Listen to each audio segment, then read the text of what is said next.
हम लोग देव बन करके नंदीश्वर द्वीप में बाद में जाएंगे। अभी इन दिनों में जो पर्व होते हैं वो दो प्रकार के होते हैं, एक शाश्वत एक तात्कालिक। 10 लक्षण, षोडशकर्ण और अष्टानी का ये शाश्वत पर्व है। यह पर्व कभी नाश को प्राप्त नहीं होते हैं। हमारे पूर्वज थे तब भी यह था, हमारे आगे भी जो है रहेगा।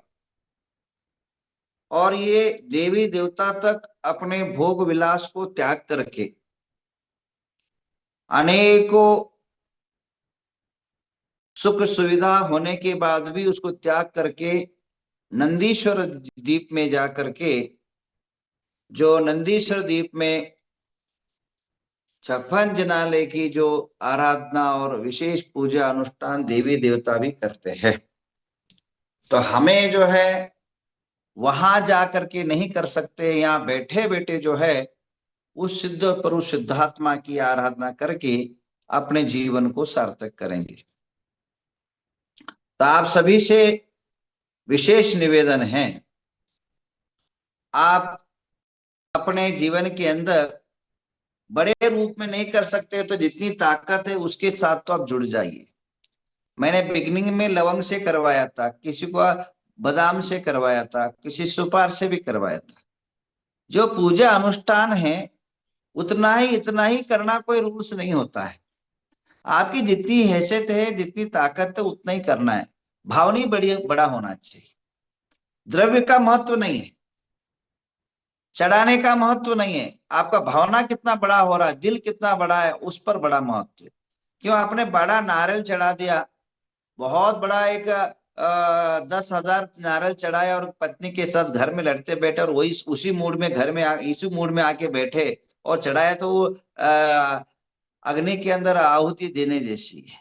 क्योंकि वो भावनाएं से ही जुड़ा हुआ है, क्योंकि भावनाएं भवनाशिनी भावना भववर्धनी। भावना से ही कर्म का बंध होता है, भावना से ही मोक्ष की प्राप्ति होती है, और भावना से जो है न स्वर्ग नरक की प्राप्ति होती है। मैंने कई बार उदाहरण दिया, जलेनम जनितम पंक जलेन परिशुद्धेति, चित्तेन जनितम कर्म चित्तेन परिशुद्धेति। जो जल के द्वारा, जैसे मट्टी में अगर जल गिर जाए तो कीचड़ होता है, कीचड़ अगर पैर में लग जाए उसको शुद्ध कैसे किया जाता है? जल के द्वारा ही किया जाता है, दूध की या घी के द्वारा नहीं किया जाता। वैसे ही जो है आपके जीवन के अंदर अगर वो पाप या कर्म या जो भी घटनाएं अपने जीवन में घटित हुई है, उससे जो अपराध और पाप घटित होता है उसको होता है किससे? मन में। जब तक मन में, अगर मन में भावना नहीं आती आप गाली नहीं दे सकते। मन में जब तक भावना नहीं आप मार नहीं सकते। जब तक मन के अंदर किसी को हत्या करने की भावना नहीं आती तब तक आप मर्डर भी नहीं कर सकते। तो सबसे पहले भावनाएं कहाँ उगती है? आज किसी को कुछ बोलना है, आज पत्नी को, बच्चे को, पड़ोसी को डांटना है, तो मन के अंदर पहला वो भावनाएं तैयार होती है, उसको अब देख लूंगा, उसको कर लूंगा, उसको आज थोड़ा सा बोल देते। वहां जाने के बाद थोड़ा सा अगर जिद्दा जिद्दी हो जाए तो हाथापाई हो जाती। पर मैंने मन के अंदर पहले कर गुजरने की, अगर मर्डर करने वाला प्लानिंग बनाता है, पहले मन के अंदर प्लानिंग बनता है, दिमाग में प्लानिंग बनता है, फिर बाद में कृति रूप होता है।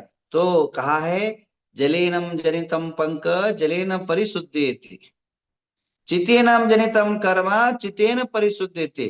जल के द्वारा ही जैसा कीचड़ निर्माण होता है, कीचड़ का जो सफाई है वो जल के द्वारा ही होता है। इसी प्रकार जो है मन के द्वारा ही कर्मों का बंध होता है और मन के द्वारा ही कर्मों का, पाप का नाश होता है। तो जो ये द्रव्यादि चढ़ाने की बात है, ये अष्टानी का पर्व में आप, मैं ये नहीं कहूंगा कि आप इतने चढ़ाओ, इतना ही चढ़ाओ तो इतना ही चढ़ाओ, पर जितनी आपकी शक्ति हैसियत है उतना चढ़ाते जाए। अगर आप 8 दिन के अंदर आप एक एक लवंग चढ़ाओ, 8 लवंग चढ़ाओ, फिर उसके बाद 16 चढ़ाओ, वैसा करना तो वैसे करा। या आपको लगे उससे अच्छा है तो बादाम चढ़ाओ तो बादाम चढ़ाओ, अष्ट द्रव्य चढ़ाओ तो अष्ट द्रव्य चढ़ाओ, अर्घ्य चढ़ाना तो अर्घ्य चढ़ाओ, चावल चढ़ाओ तो चावल चढ़ाओ तो चढ़ाओ सही। कुछ तो करो, कुछ तो टाइम वेस्ट तो नहीं करो। अब जो सीधी सी बात है, चढ़ाने की बात है, सुनना तो वही सुनेंगे। हम जो सुनाएंगे, जो श्लोक बोलेंगे, जो गीत बोलेंगे, जो मंत्र बोलेंगे, सुनेंगे तो वही ना। चढ़ाने के डिफरेंस आएगा। तो कहने का तात्पर्य आप सभी लोग जो है न इस अष्टानिका के अंदर दोपहर के अंदर सभी लोग ज्वाइन हो जाए और बड़ा पुण्याय का कार्य करे। आपके जीवन के अंदर पुण्य वृद्धि का एक अवसर आ रहा है, आप सभी उसके अंदर भाग ले। अब रही बात, मैं अष्ट द्रव्य की बात करूं, अष्ट द्रव्य में जो भी द्रव्य आपके पास उपलब्ध हो वो करे, नहीं तो जितने द्रव्य, एक द्रव्य से भी अपने जीवन को सार्थक करे, ये मेरी है। अब अष्टानिका के अंदर सबसे पहले कोई भी विधान होता है तो ध्वजारोहण होता है। ये ध्वज की महिमा बहुत बहुत ही महिमा है, महत्वपूर्ण भूमिका है। ध्वज का आरोहण ही विधान का सक्सेस का एक चरण होता है। जब ध्वजारोहण करते हो, क्यों करते हैं, मैं पुस्तक भी आपको कल दिखाऊंगा, उसको श्लोक भी बता दूंगा, ग्रुप में भी डाल दूंगा। तो नेमिचंद्र सिद्धांत चक्रवर्ती आचार्य कहते हैं ध्वजारोहण विघ्न नाशक कहा है। क्या कहा, विघ्न नाशक। और ध्वजारोहण का जो यक्ष होता है, ये उसका मालिक होता है, उसका जो मेन, जैसे वास्तु देवता का एक वास्तुदेव जैसा एक देव होता है, 10 दिक्पालों का 10 दिक्पाल होता है, वैसे ध्वजा का कोई देवता है तो सर्वान यक्ष है। ये आदिनाथ पुराण के अंदर भी कला मैं आपको दिखाता हूं कि वहां भरत चक्रवर्ती भगवान आदिनाथ का 4000 का भरत चक्रवर्ती जैसे ही जो है भगवान के केवल ज्ञान के उत्सव रूप में वहां पहुंचे, तो सर्वान एक से प्रथम कोटे का अंदर जो है उनका जो है अर्चन करके आगे जो है परमात्मा का पूजन किया, ऐसा उल्लेख आदिनाथ पुराण के अंदर है। तो कहने का तात्पर्य यह है कि सर्वान एक का काम सबसे पहला उसका सत्कर्णी और आदरणीय होता है। अगर सर्वान एक का सत्कार और आदर नहीं होता है तो कार्य जो है अपूर्वा कहलाता है, अपूर्ण कहलाता है, अधूरा कहलाता है। उसका ध्वजारोहण का काम क्या है, ध्वजारोहण का काम यह है कि विघ्नों को नाश करना, मनुष्य के मन को परिवर्तन करना। 1 मीटर 2 मीटर 4 मीटर कपड़ा जब आकाश में लहराता है तो आपके मन जो है आनंदित होता हो, कितना मस्त लगता है आपको, पंचरंगी लहराता है आकाश गगन के अंदर। वो जितना जितना अच्छे ढंग से लहराता है उतना ही उतने मन के अंदर उत्साह और आनंद आपके जीवन में लहराता है। तो अब जो है ध्वजा जो है उसका जो नायक होता है कौन सा देवता, सर्वान यक्ष होता है, इस बात को ध्यान रखना है। और दूसरी बात, ये जो पंचरंगी जो बात आई वो अपने जैन धर्म में अभी आई है। कब, दो 2500 निर्वाण उत्सव में आया है, 25 साल के पहले आया। पहला जो तो है एक जो है भगवा रंग ये हमारा था, केसरिया रंग हमारा ध्वज का कलर था। और ये पंचरंगी श्वेतांबर दिगंबर स्थानकवासी मूर्ति पूजा सब मिलकर के आचार्य देश विश्व विद्यानंदी, आचार्य तुलसी और महाप्रज्ञा आदि सब मिलकर के एक दोनों का एक समावेश कर्म में एक सामूहिक एक कोई ये हो, मतलब प्रतीक हो, तो इसलिए उन्होंने पंचरंगी ध्वज उठाया। तो पंचरंगी ध्वजा जो है इनमें भी, उसमें भी लाल केसरी आदि जो है उसके अंदर रंग रखा है। अब ध्वजा का लाभ क्या है और उससे परिणाम क्या होता है, इस बात को रखिए, बाकी तो रंग के बारे में बाद में बता दूंगा अगर टाइम मिला तो। जब आप ध्वजा लहराते, ध्वजा टूटनी नहीं चाहिए। कभी कभी क्या होता है जोर से देकर नीचे गिर जाता है वो, कभी कभी ध्वजा अगर गिर जाता है तो समझो उस समाज में या उस विधान में या एक साल के अंदर जो है उस मनुष्य को कोई ना कोई तकलीफ आती है जिसने ध्वजारोहण किया, या समाज के कार्यकर्ता या समाज के अंदर। ध्वजी टूटनी नहीं चाहिए, ध्वजा फटना नहीं चाहिए ध्वजारोहण के टाइम, या जो विधान है विधान के टाइम पर भी उसमें फटनी नहीं चाहिए। और ध्वजा के ऊपर कौवा आदि, उस टाइम पर कौवा, गीध है, उल्लू है, बैठ करके अशुभ आवाज नहीं करना चाहिए, ना कि उस पर बीट आदि करना चाहिए। अगर करते हैं तो निश्चित रूपेण समाज पर, निश्चित रूपेण देश पर और उस गांव पर अनेकों उपद्रव संकट आने की सूचना देते हो। अब ध्वजारोहण करते समय ध्यान रखना है, पूर्व की तरफ मुंह करके करना है या उत्तर की तरफ मुंह करके करना है।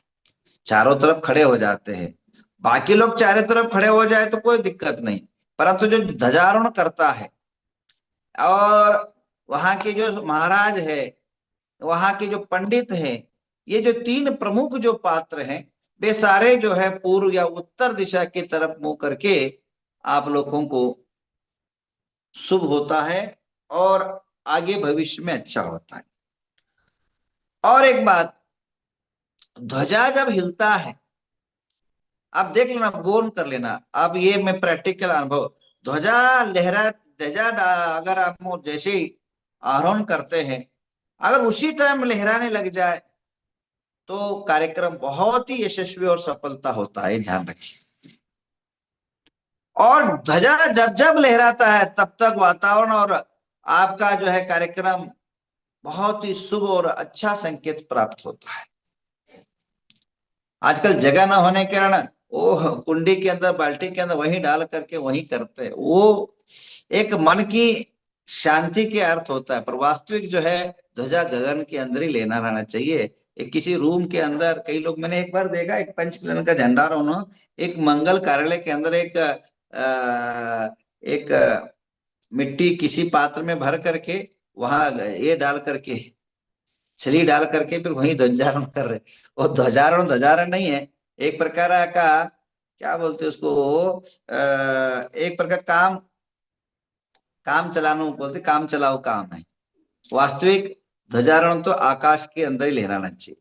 अब रही बात, तीसरी बात, ध्वजा का एक ध्यान रखना, ख्याल रखना है, जिधर भी लहराता है, जिस साइड में लहराता है वहां विघ्न नाश हो जाते।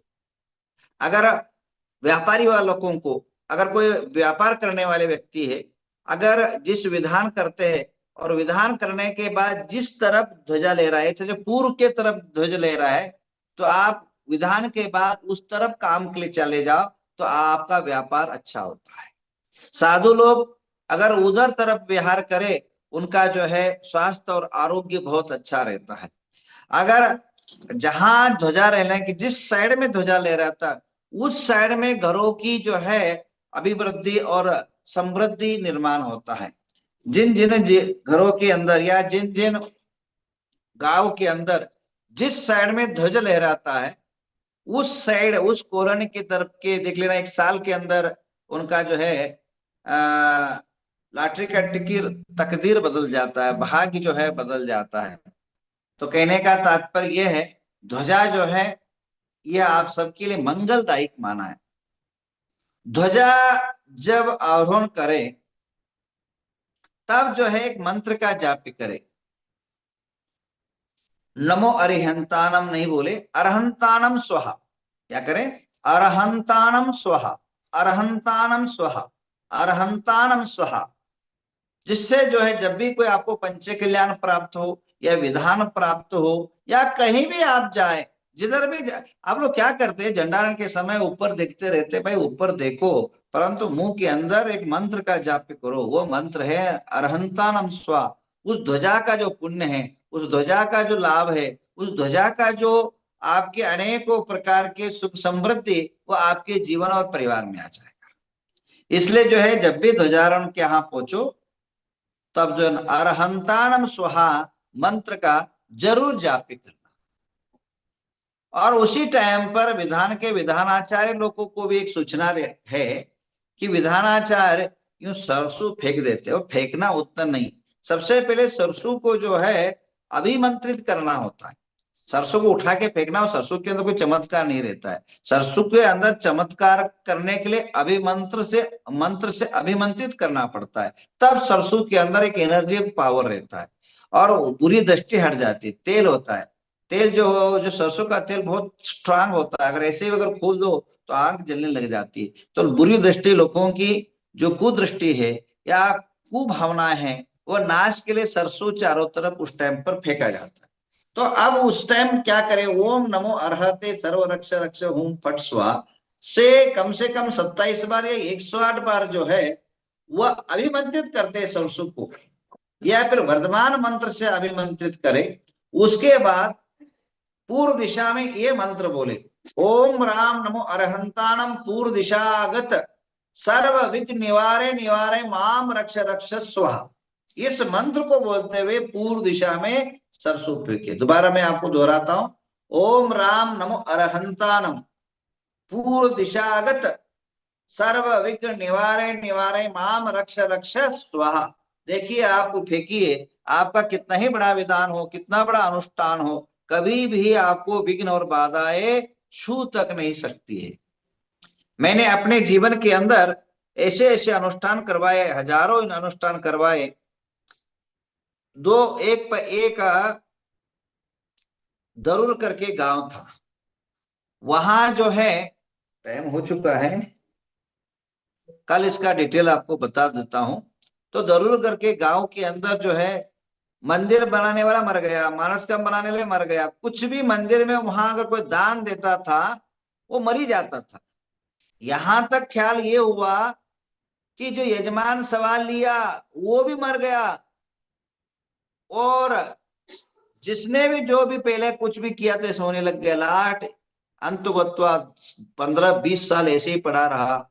जब यजमान सवाल हुआ तो यजमान घबराया, और जो साधु ने करवाया, जब कोई कुछ नहीं होता, बोले कुछ नहीं होता हमारे, बोले वो साधु भी हार्ट अटैक से ओम नमः।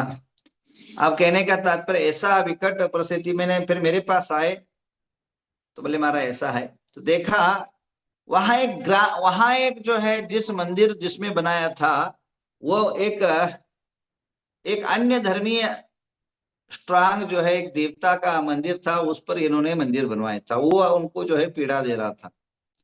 फिर मैंने जो भी विधि करवाई, आज 10 साल हो गया, अभी तक मेरे को कुछ नहीं हुआ। तो कहने का तात्पर्य है वो, क्योंकि हम लोग को जो है किसी की अनादर नहीं करते हैं, उनको जो करना है वो सब करके और दिग्बंधन करके हमने किया, वो सफल हुआ। उस टाइम एक बहुत बड़ी दिक्कत आई, एक हमारे सामने ये दिक्कत आई कि चारों तरफ बरसात, ऐसे जोरदार मुसलधार बरसात हो रहा था कि पूछो पर केवल मंडप के ऊपर ही नहीं हो रहा था, मंडप के केवल और उस गांव के चारों तरफ बरसात था, पर केवल गांव के अंदर बरसात नहीं था। इतना चमत्कार जो है उस समय देखने को मिला। आज भी उसका नाम जरूर कोई भी अगर परिचित हो आप बात कर लीजिए। तो कहने का तात्पर्य ये है, यह एक अतिशय मंत्रों में होता है। तो जब भी ध्वजारोहण करें तो इस प्रकार दिग्बंधन करें। तो आइए कल जो है हमारे पूजा के लिए पूजा सामग्री के लिए ममता महावीर बड़जाते, इन्होंने जो है सो ममता बड़जाते महावीर सो ममता महावीर बड़जाते परिवार, ममता महावीर सिद्धार्थ महिमा बड़जाते सुमन श्रीपाल जी, श्री रोखा योगेश जी समृद्धि अविका बड़जाते वापी औरंगाबाद, इन्होंने जो है 11,000 रुपए जो है इस चक्र की विधान में दिया है। वो अभी होंगे तो उनको बहुत बहुत धन्यवाद, बहुत बहुत आशीर्वाद। उन्होंने पूजा सामग्री के लिए दिया है 11,000 रुपए, उन सभी के लिए बहुत बहुत धन्यवाद। जिसको भी कुछ देना है तो आप जरूर जो है अपनी शक्ति के, मैं कोई नहीं बोलता हूँ तुम 10 लाख दो, आपकी जो शक्ति है सामर्थ्य दो, वही पुण्य कमाओ। मैं कोई भी किसी जबरदस्ती नहीं, किसी को भी स्वतः भावना से जो आप काम करोगे उसका बहुत ही मजा आता है। तो आप करिए इन सभी भावनाओं को, सभी को आशीर्वाद करते हुए शांति धारा, वार्षिक शांति धारा का नाम आपके नाम पर एक शांति धारा। ओम नमो रते भगवते श्रीमती आज शाम को जो है सभी लोग पधारना है। शिव चक्र विधान का जाप्य होगा और भक्तामर का होगा। स्वयं सिद्धाय सत्येंद्र नंदन सुखद सत्य नृत्य